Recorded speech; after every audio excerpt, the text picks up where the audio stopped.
हर बड़े काम से पहले एक बड़ा तूफान आता है। बाइबल हमें यह बताती है, या किसी का जीवन जिसकी हम बात करें, हर एक जीवन जितने यहाँ पे बैठे हैं, हर एक जीवन स्ट्रगल से भरा हुआ है ना। किसी को गरीबी की प्रॉब्लम है, किसी को बीमारी की प्रॉब्लम है, किसी के पास फाइनेंसेस नहीं है, किसी के पास चंगाई नहीं है, बट वो एक तूफान हमारे जीवन में चल रहा है ताकि एक बड़ा काम हो सके।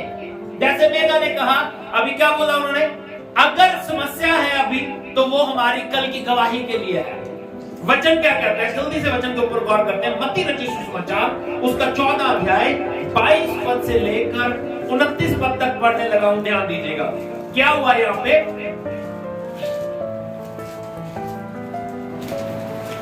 तब उसने तुरंत अपने चेलों को नाव पर चढ़ने के लिए विवश किया कि वे उससे पहले पार चले जाएं, तब जब तक वे लोगों को विदा करें।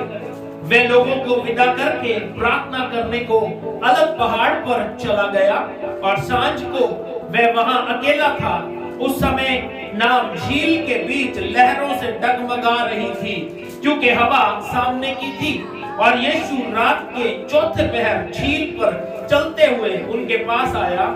चेले उसको झील पर चलते हुए देखकर घबरा गए और कहने लगे, वह भूत है, और डर के मारे चिल्लाने लगे। तब यीशु ने तुरंत उनसे बातें की और कहा, ढाढ़स बांधो, मैं हूं, डरो मत।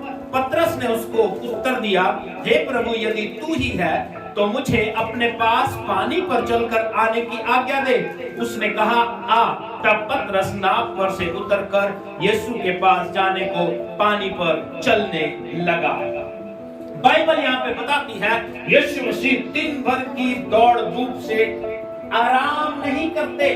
उनको फिर भी अपने लोगों की चिंता है, अपने लोगों का फिक्र है। वो अपने चेलों को कहते हैं, तुम पहले चले जाओ, लेकिन मैं इनको विदा करके आऊंगा। यही फर्क है आज की सेवकाई और मसीह यीशु की सेवकाई में। यीशु मसीह लास्ट मोमेंट तक अपने लोगों के साथ रहते थे, जिनको वो वचन सुनाते थे उनके साथ टाइम स्पेंड करते थे। आजकल के जो प्रभु के लोग हैं, अच्छे हैं, बड़े हैं, सामर्थी हैं।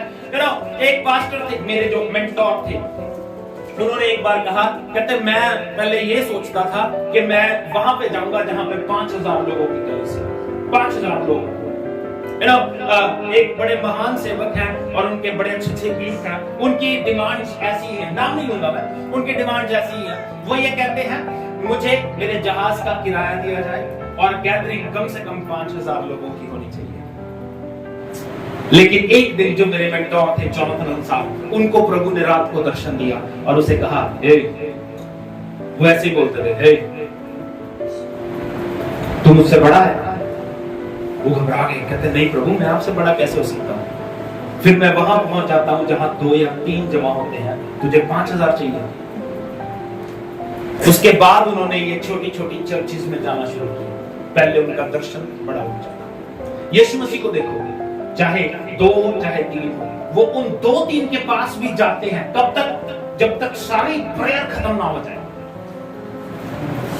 अंडरस्टैंड?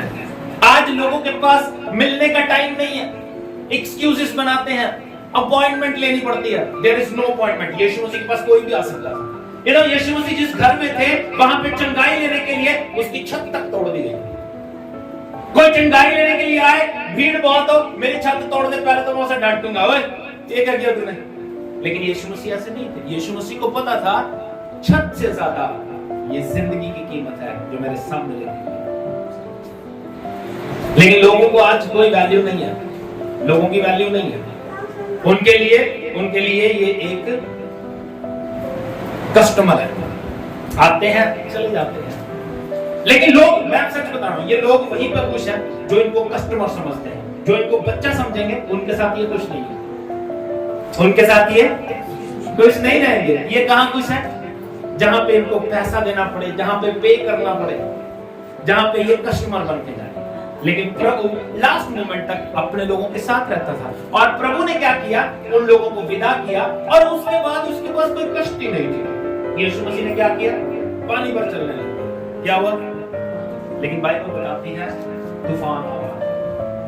हवा ऑपोजिट थी, यहाँ पे लिखा हवा ऑपोजिट थी, लेकिन अगर आप मरकुस में पढ़ोगे तो वहां पे लिखा है तूफान आ रहा था। ये आपको मरकुस में भी मिलेगा और यूहन्ना 6 अध्याय 15 वचन से 21 वचन तक मिलेगा। मरकुस 6 अध्याय 45 वचन से 52 वचन तक मिलेगा, सेम वचन। बात को समझो, यीशु मसीह पानी पे चलने लगे, लेकिन लोगों ने सोचा कि ये भूत प्रेत है और उसको देखकर डर गए चेले। तब यीशु मसीह ने कहा, डरो मत, मैं हूं, घबराओ मत। पतरस ने कहा, प्रभु अगर तू है तो मुझे पानी पर चलने की आज्ञा दे। प्रभु ने कहा, आ। प्रभु ने क्या कहा? और बाइबल बताती है पतरस पानी पर चलने लगा। मैं आपको बताना चाहता हूं, पतरस शायद धरती पे भी अच्छी तरह ना चला हो, धरती पे भी अच्छी तरह ना चला हो, लेकिन बाइबल ये बताती है पतरस यीशु मसीह की आज्ञा के अनुसार पानी पर चलने लगा। लेकिन वो पानी पे चलने से पहले देयर वाज अ स्टॉर्म, एक बहुत बड़ा तूफान था। यीशु मसीह तो पानी पे चल सकते थे, वो सृष्टि करता है, लेकिन इंसान कैसे चल सकता है? लेकिन इंसान को चलाने के लिए बाइबल ये बताती है कि एक तूफान आया। मैं आज आपको यही बताना चाहता हूं, हर बड़े चमत्कार से पहले, बड़े काम से पहले एक तूफान आपकी जिंदगी में आता ही आता है। बिना तूफान के आपकी जिंदगी में बड़े चमत्कार, बड़े काम नहीं होंगे। आज हम में से कई लोग बीमार हैं, कई लोग प्रॉब्लम में हैं, लेकिन मैं आपको बताना चाहता हूं, जो आज आपकी परिस्थिति है उसके बाद जो महिमा आने वाली है वो बहुत बड़ी है। मैं एक व्यक्ति की नहीं, बाइबल के हर व्यक्ति के जिंदगी में साबित कर दूंगा और आप देखोगे हाँ ऐसा ही है, ऐसा ही है, ऐसा ही है, ऐसा ही है। परिस्थितियां जैसी भी हो, मेघा ने एक बात बोल दी, प्रभु का धन्यवाद, प्रभु का आत्मा बात कर रहा है। लेकिन मैं उसे और तरह बोलना चाहता हूं। कहता है, हे मेरे मन यहोवा को धन्य कह और जो कुछ मुझ में है उसके पवित्र नाम को धन्य कहे। इसका मतलब मेघा ने बोला, परिस्थितियां कैसी भी क्यों ना हो, मन को समझाओ, उसको धन्य कह। मैं इस तरह से कहूंगा, परिस्थितियां कैसी भी क्यों ना हो, हे मेरे मन यहोवा को धन्य कह। मेरे जीवन में क्या चल रहा है, इससे तुझे क्या, तू अपना काम कर, उसको धन्य कह। तेरा काम है उसकी महिमा करना, तुझे जीवन उसने दिया है। अपनी जान को कह रहा है, अपने आप को कह रहा है, अपने मन को समझा रहा है। अपने मन को समझाने की आदत डालो। परिस्थितियां किसी की भी अच्छी नहीं है। कुछ लोगों को पता है मेरे जीवन में क्या चल रहा है, कुछ को नहीं पता।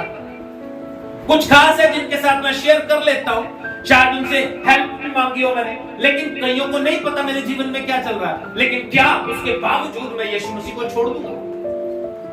ऐसी परिस्थितियां हमारे जीवन में है।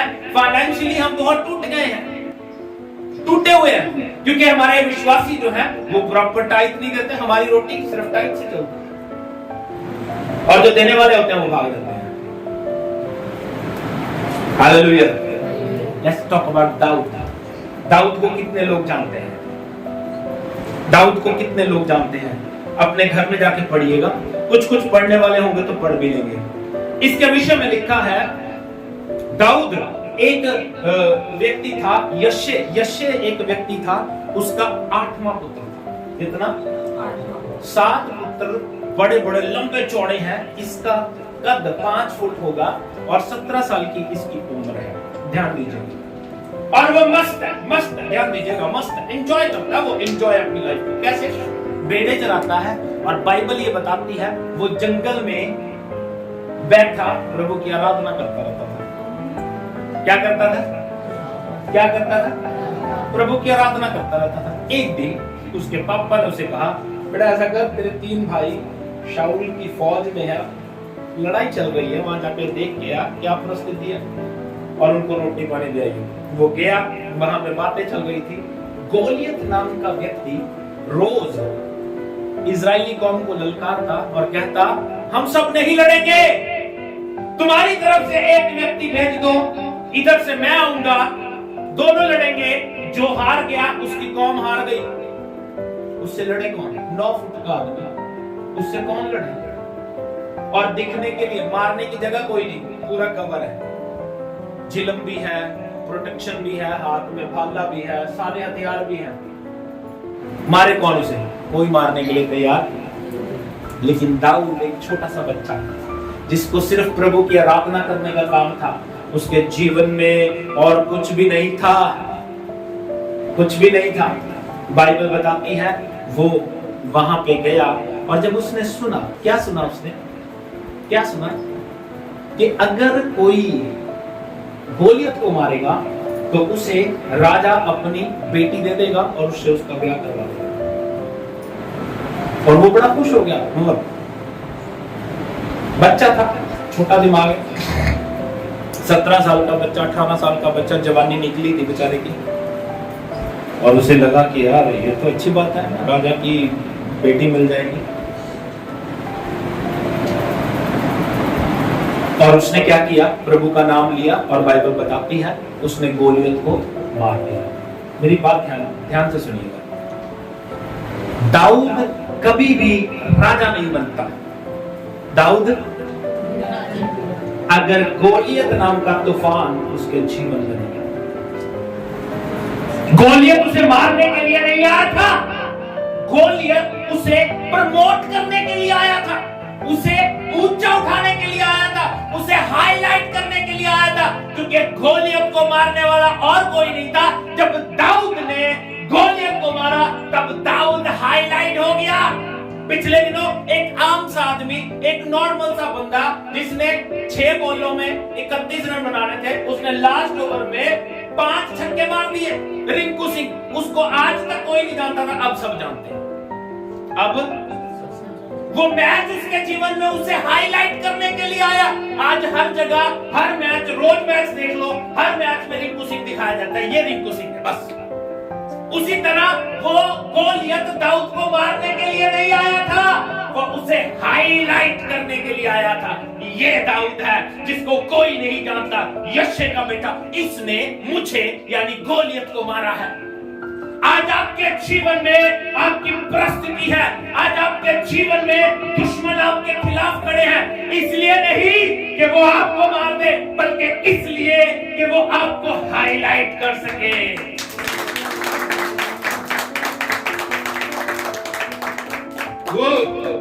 Thank you Lord. तूफान कई प्रकार के आपके जीवन में चल रहे होंगे। मे भी आप प्रॉब्लम जूझ रहे हैं, बीमारी से जूझ रहे हैं, बीमारी में भी आपके लिए बड़ी हो सकती है, लेकिन प्रभु एक ही बात जानता है, इस बीमारी के बाद जो महिमा आई वो बहुत बड़ी है। एक बाइबल बात बताती है, मैं बता रहा हूं, हर बड़ी चीज तूफान के बाद ही आई है, हर बड़ी चीज। अब आप उस तूफान को कैसे लेते हो ये आपके ऊपर डिपेंड है। और वो तूफान का कोई समय नहीं है। आप सोचो बहुत जल्दी हो जाएगा, बहुत जल्दी समय बीत जाएगा। बहुत सारे लोगों के तूफान मैं आपको बता सकता हूँ। मूसा बड़ी अच्छी जिंदगी जी रहा था, महल में रहता था। कहाँ रहता था? कहाँ रहता था? महल में रहता था। प्रभु उसे जंगल में ले गया और 40 साल तक उसे भेड़ें चरानी सिखाई, और उसके बाद जिस महल में रहता था उसी राजा के खिलाफ खड़ा था, उसी राजा के। अब बताओ उसके जीवन में अच्छा हुआ कुछ? आराम से एसी में सोता, शायद एसी नहीं होते लेकिन महल में आराम से सो सकता था, लेकिन प्रभु से बाहर लेके आया। उसके जीवन में उथल पुथल हुई, उसके जीवन में तूफान आया। जब तूफान आया उसके बाद उसकी महिमा कितनी हुई, कितनी बड़ी कौम को लीड किया उसने, कितने बड़े बड़े चमत्कार उसके जरिए हुए। और बाइबल ये बताती है उससे बड़ा लीडर कोई नहीं है, उससे बड़ा लीडर, उससे बड़ा पास्टर, उससे बड़ा अगुआ आज तक कोई नहीं है। कितनी अनगिनत लोगों की अगुवाई करता था वो, और उसका ससुर देख के इरिटेट होता था। बाइबल में लिखा है ऐसा ही, सारा सारा दिन लग जाता था उसे उनका न्याय करने में, ये कौम को चलाने के लिए। तब उसके ससुर ने उसे सलाह दी, 1000 लोगों को रख, 1000 के ऊपर 100 लोगों को रख, 100 के ऊपर 20 लोगों को रख, ताकि वो एक एक जन की अगुवाई कर सके। जो बहुत बड़ा केस हो उसे अपने पास बुला, ऐसे अकेले अकेले तुझे सारा सारा दिन लग जाता है बेटा। इतना अच्छा अगुआ, इतना बड़ा अगुआ, उसके बिना कोई नहीं हुआ, लेकिन उसके जीवन में भी उथल पुथल हुई। ओके, प्रभु ने दाऊद को राजा बना दिया। मैं फिर बता रहा हूं, गोलियत दाऊद को मारने के लिए नहीं आया, उसको हाईलाइट करने के लिए आया। आज भी लोग हमारे खिलाफ होते हैं, आज भी लोग हमारे खिलाफ होते हैं। हमने कुछ नहीं किया तब भी वो खिलाफ बोल रहे हैं, इसने ऐसा किया, इसने ऐसा किया। वो इसलिए नहीं कर रहे कि इससे आप नाश हो जाओगे, बल्कि इसलिए कर रहे हैं इससे आप और हाईलाइट और चमकने लगोगे। आपको चमकाने के लिए दुश्मन अच्छा काम कर सकता है। पिछले दिनों मैंने एक वीडियो सोचा था, बना नहीं बस, उसमें क्या बोल रहा था, कहते ये जो लोग आपकी पीठ पीछे बोलते हैं, कहते इनकी चिंता नहीं है, इनको मैंने ही रखा, सैलरी नहीं लेते, लेकिन काम बड़ा अच्छा लगता। पीठ पीछे बोलते नो प्रॉब्लम। मैं कहता हूँ भैया बातें भी उनकी होती हैं जिनमें कुछ बात होती है। जो आपके बारे में बात कर रहे हैं, चाहे अच्छी कर रहे हैं चाहे बुरी कर रहे हैं, उससे आप हाईलाइट जरूर होगे। कोई कहेगा ना अन्नू ऐसी है, तो बंदा सोचेगा यार अन्नू ऐसी है, वो उसके माइंड में कौन छपेगा? अन्नू। वैसे अन्नू को कोई नहीं जानता। जब कोई कहेगा ना संजीव ऐसा, तो नो प्रॉब्लम यार, जैसा भी है ऐसे जैसा भी है। लेकिन वो आपको हाईलाइट कर रहे हैं। अब अमृतपाल को कौन जानता था? अमृतपाल ने यीशु मसीह को हाईलाइट कर दिया। अब यीशु मसीह का नाम और चलने लग गया। ये जो लोग खिलाफ खड़े होते हैं, ये सुसमाचार प्रचार करने के लिए खड़े होते हैं। सुसमाचार फैल रहा है और फैल रहा और फैल रहा और फैल रहा। जो नॉन बिलीवर है उन तक भी यीशु मसीह का वचन पहुंच गया। बाइबल ये बताती है, दूसरा एग्जांपल जल्दी से बताऊंगा, पढ़ेंगे नहीं, ज्यादा नहीं पढ़ेंगे, पढ़ने की जरूरत नहीं है, मैं आपको बस सिर्फ बताऊंगा। यूसुफ एक व्यक्ति था, उसका जीवन कितना अच्छा था, है ना? कितना अच्छा था। वो भी मस्त रहता था दाऊद की तरह, अपनी भेड़ बकरियां चराता था, जंगल में रहता था। उसका बाप उसकी माँ से बहुत प्यार करते थे, क्योंकि वो सेकंड लास्ट बच्चा था, छोटा था सब में भाइयों में से एक उससे छोटा था। उसका बाप बहुत प्यार करता था, लेकिन उसके भाई उससे चिढ़ता, उसके भाई उससे चिढ़ते थे। मे भी आपके भाई भी आपसे चिढ़ते हैं। इससे फर्क नहीं पड़ता आपसे कौन चिढ़ रहा है, इससे फर्क नहीं पड़ता। लेकिन प्रभु ने जो ठान लिया वो करेगा जरूर। अगर प्रभु ने ठान लिया ना मुझे चंगाई देनी है तो वो दे देगा। अगर प्रभु ने ठान लिया ना तुम्हें जीवन देना है तो दे देगा। पिछले दिनों हमारे मदन जी बीमार हो गए और इनके जो रिश्तेदार थे, कई रिश्तेदार, वो ये सोचते थे ये मर जाएगा। और पहले दिन तो मैंने भी देखा, मैं कहता गया, लेकिन हमें एक चीज का पता था कि हम दुआ करेंगे तो प्रभु काम करेगा। आज आपके सामने बैठे हैं और मैं एक बात कहना चाहता हूं, बाबू जी जे उदो नहीं ना मरे हुण कदे भी नहीं मरते। जे उदो नहीं मरे हुण कदे नहीं मरते। लॉन्ग लाइफ 120 साल, 120 साल। बात समझ आ रही है? बात समझ आ रही है? हम लोगों के जीवन में जो भी चल रहा है, यूसुफ की जिंदगी में क्या चल रहा था? एंजॉयिंग लाइफ, लेकिन भाई चिढ़ते हैं, भाई चिढ़ते हैं। आज आपके भाई भी आपसे चिढ़ सकते हैं, आपकी आशीष का कारण ना बनते हो, लेकिन उससे फर्क नहीं पड़ता। उन्हीं की आंखों के सामने प्रभु आपको ऊंचा लेके जाएगा। बाइबल क्या बताती है? उसके भाइयों ने उसे मारने की कोशिश की, उसके भाइयों ने उसे मारने की कोशिश की, लेकिन मार नहीं पाए। एक भाई उनमें से कहते हैं क्यों मारना, इसको बेच देते हैं। वो पोतीफर के घर में चला गया, पोतीफर की वाइफ ने उस पर बुरी नजर रखी, इल्जाम उसी पे डाल दिया, प्रभु उसको जेल में ले गया। प्रभु उसको पोतीफर के घर से भी ब्लेस कर सकता था, लेकिन मैं आपको बताना चाहता हूं, अगर वो पोतीफर के घर से ब्लेस होता तो वो एक मंत्री बनता, लेकिन प्रभु ने उसे जेल से ब्लेस किया तो वो प्रधानमंत्री बना। तूफान उसकी जिंदगी में कितना लंबा था? 13 लॉन्ग इयर्स, 13 साल तक वो तूफान से जूझता रहा। उसने लोगों के जीवन में भलाइयां की, उसने जेल में जो लोग थे उनके जीवन में भलाइयां की, लेकिन बावजूद उसका तूफान खत्म नहीं हो रहा। तूफान इसलिए खत्म नहीं हो रहा क्योंकि प्रभु उसे बड़ी आशीष देना चाहता है। तूफान पोतीफर के घर में खत्म हो जाता तो वो मंत्री बनता, लेकिन प्रभु ने उसे जेल में खत्म किया ताकि वो प्रधानमंत्री बन सके। डोंट थिंक कि ये तूफान जल्दी खत्म हो जाए। मैं आपको बताऊं, लोग, प्रभु के जो लोग हैं, वो अपनी जीवन में जो दुख है, क्लेश है, उसे कह के ले लेते हैं कि प्रभु हमें क्लेश दे। हलचल सी नहीं हो रही जीवन में, शांति सी चल रही है, प्रभु कोई छेड़ नहीं रहा, मुझे मजा नहीं आ रहा। ऐसे लोग भी हैं। हम लोग कहते हैं प्रभु ये क्लेश खत्म कर, ये लड़ाई खत्म कर। प्रभु कहता है बेटा इसके बाद तो आशीष आएगी, तू जरा खत्म कर। अगर ये खत्म हो गया तो आशीष नहीं आएगी। अंडरस्टैंड? लोग आपके खिलाफ खड़े हो सकते हैं, लेकिन आपके सामने जीत नहीं सकते। आमीन। वो तूफान के बिना कोई आशीष नहीं है, तूफान के बिना कोई आशीष नहीं है, कोई बरकत नहीं है। डोंट थिंक कि आपके जीवन में हलचल हो और आप आशीष ना हो, या आपके जीवन में हलचल नहीं हो रही है, आपकी लाइफ स्मूथ चल रही है तो आपको आशीष मिल जाएगी, ऐसा नहीं। हर बड़े काम से पहले तूफान जरूर आएगा, तूफान जरूर आएगा। अगर आज तूफान है, कल शांति जरूर। लेकिन अगर आज तूफान नहीं है, मैं आपको एक बात बताऊं, बड़ा एग्जांपल बताऊं, बड़ा एग्जांपल, एक दिल की बात।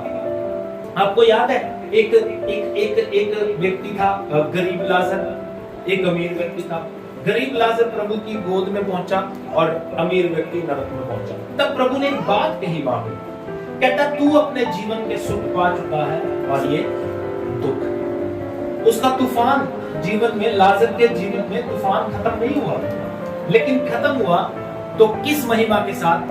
दुनिया की महिमा खत्म हो गई, वहां पे प्रभु के राज्य में उसे प्रभु की गोद मिली। लेकिन लाजर वहां पे सड़ रहा है, जहां पे मर नहीं सकता। यहाँ पे दुख उठा के आप खत्म हो जाओगे, लेकिन वहां पे दुख उठा के खत्म नहीं है। ये बात हमारे जीवन में प्रकट होनी चाहिए। यूसुफ के भाई उसे परेशान जरूर करते थे, छेड़ते भी थे, है ना? जब आप उसे पढ़ोगे ना, उत्पत्ति 37 अध्याय से पढ़ना शुरू करोगे तो बाइबल ये बताती है वो सपने लेता था। जब वो आता था ना खेत में रोटी पानी लेके, तो वो कहते थे वो देखो सपने देखने आ रहा है, उसका मजाक उड़ाते थे। वो भी आगे छेड़ता था उनको कि हाँ मैंने रात को सपना देखा, हम पुल्ले बांध रहे थे, मेरा पुल्ला खड़ा हो गया, तुम्हारे पुल्ले चुप के सलाम करा। उन्होंने बहुत गुस्सा आ जाता था। फिर उन्होंने प्लान बनाया, तेनू चुप के सलाम करेंगे, तेरा नाम ही मिटा देना। लेकिन जो प्रभु ने ठान लिया वो तो करना ही है ना। बाइबल ये बताती है उन्होंने अपनी तरफ से तो काम खत्म कर दिया, अपनी तरफ से काम, और क्या किया? प्लान बना के उसका बागा उतारा, उसके कपड़े उतार के खून में भिगो के उसके बाप को दिखा दिया, शायद उसे कोई जानवर खा गया। लेकिन जब प्रभु ने उसे प्रधानमंत्री बनाया तो वो सपना जो कई साल पहले यूसुफ ने देखा था पूरा हुआ, और वो भाई आके उसके सामने झुक गए और उसने पहचान ली है, उसने पहचान ली। अगर मैं उसकी जगह तब पहला तो हम दोनों की सर्विस पूरी सर्विस होती है। उसके बाद उनकी पैकिंग करवा के फिर भेजता, अब मेरे प्यो में मिलेगा, है ना? उनकी सर्विस होती है। ये कि बचता रुक गए जिसने उसे बचाया, बाकी सब की सर्विस है। लेकिन प्रभु क्या कर रहा है यहाँ पे? प्रभु ने उसको ब्लेस किया। अब बाइबल में से एक भी व्यक्ति, चलिए बस बहुत है ना, बस बात समझ आ गई ना। अगर आपके जीवन में तूफान चल रहा है तो घबराने की जरूरत नहीं है, क्योंकि आने वाले दिनों में आपको प्रभु बड़ी ब्लेसिंग देने जा रहा है। अब बात को समझिए, बाइबल का कोई भी व्यक्ति, कोई भी एक भी नहीं, डैनियल की बात करें, डैनियल अपने घर में मस्त था, प्रभु की महिमा करता था। बेबीलोन वाले आए, उसे उठा के ले गए, गुलाम बना के ले गए और जेल में रखा। प्रभु ने वापस उसे ब्लेस किया, जेल का मंत्री बन के रहा। प्रभु ने उसको वहां पे मुखिया बना के रखा। प्रभु ने वहां पे ब्लेस किया, वहां से निकाला तो क्या किया? बाहर निकाल के राजा के जो देखने आ रहे थे, राजा के जो काम करने वाले थे, उन सब के ऊपर मुखिया बना के। तो तूफान जिंदगी में उनकी आया, तभी कहीं जाके वो ब्लेस हुए, तभी। और वो तूफान रुके, डैनियल को शेरों की मांद में फेंक दिया गया। कौन से शेर थे वो? भूखे। और बाइबल बताती है उसके जब दुश्मन फेंके गए उनको उन्होंने नीचे भी नहीं गिरने दिया, कपड़ों समेत खा गए, हड्डियां भी नहीं छोड़ी, इतने भूखे थे वो। लेकिन डैनियल को सारी रात तक चाटते रहे, उनको कुछ नहीं कहा। ये है प्रभु, ऐसा है प्रभु। लोग आपको मारने की सोच सकते हैं लेकिन मार नहीं सकते। लोग आपके खिलाफ खड़े हो सकते हैं लेकिन जीत नहीं सकते, क्योंकि प्रभु ने अगर आपके जीवन में ये तूफान हलचल मचाई है तो आपको ब्लेस करने के लिए मचाई है। प्रभु ने आपके जीवन में अगर ये काम किया है तो आपको प्रमोट करने के लिए किया है। लोगों को आपके जीवन में लेके आया है तो इसलिए लेके आया है ताकि वो आपको हाईलाइट करे। शायद आप अपने बारे में ना बता सके, वो अच्छा बता सकते हैं। वो कोई मेरे बारे में अच्छी तारीफ कर सकता है, कोई मेरे बारे में अच्छी तारीफ कर सकता है तो वो शायद थोड़ी करेगा, वो उससे मेरी पॉपुलैरिटी कम होगी, उससे मेरी पॉपुलैरिटी। लेकिन जो मुझे बुरा समझता है, जो मेरी बुराई करेगा, वो दिल खोल के करेगा, उससे मेरी पॉपुलैरिटी बहुत बढ़ जाएगी। तो इससे फर्क नहीं पड़ता। मैं एक बात कहता हूं, दो बातें बस जल्दी बोल के समाप्त कर दूंगा, आ जाओगे। आप अपने जीवन में ध्यान दीजिए, आप अपने जीवन में दो लोगों की नजर में अच्छे हो। कितने लोगों की? लोग क्या कहते हैं इससे फर्क नहीं पड़ता। लोग क्या कहते हैं? एक पुराना गाना सीखा ना, कुछ तो लोग कहेंगे, लोगों का काम है कहना। फिर आजकल एक चीज वायरल हो रही है, कहता लोग क्या कहेंगे, कहता लोग क्या कहेंगे। अगर ये भी हम सोचेंगे तो वो क्या सोचेंगे?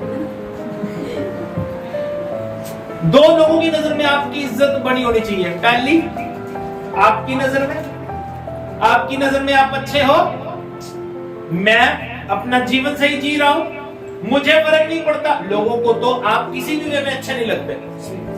आप अगर आप जी रहे हो उनके लिए तो आप अभी मर जाओगे, ठीक है? तो लोगों की चिंता करनी छोड़ो, वो क्या कहेगा, वो क्या, छोड़ दो। आप अपनी नजर में अच्छे हो। दूसरी बात, आप प्रभु की नजर में अच्छे हो। बस वो खुश होना चाहिए, वो खुश होना चाहिए, बाकी दुनिया से क्या लेना। बात समझ आ गई? जब आप अपने आप पे दोष लगाने शुरू कर देते हैं, अपने आप पे गिल्टी फील करना शुरू कर देते हैं, मैं बेचारा, मैं अपने आप पे तरस खाना शुरू कर देते हैं, तब काम खराब हो जाता है। अपने आप को अच्छा, स्ट्रॉन्ग रहो, बोल्ड रहो, प्रभु की महिमा करते रहो। परिस्थिति कैसी भी हो, अपने मन को समझाओ, प्रभु को धन्य क्या, तूने क्या लेना मेरी परिस्थिति से। कोई आके कहे तेरे जीवन में ये चल रहा है, उसे कहो भैया तूने क्या लेना, मेरे जीवन में जो चल रहा है चल लेने, प्रभु की महिमा कर। तेरे जीवन में क्या चल रहा है बताओ तुझे, उसको बताओ, उसका पास्ट, उसका प्रेजेंट क्या है, उसे ये अथॉरिटी मत दो वो आपके जीवन में बोले।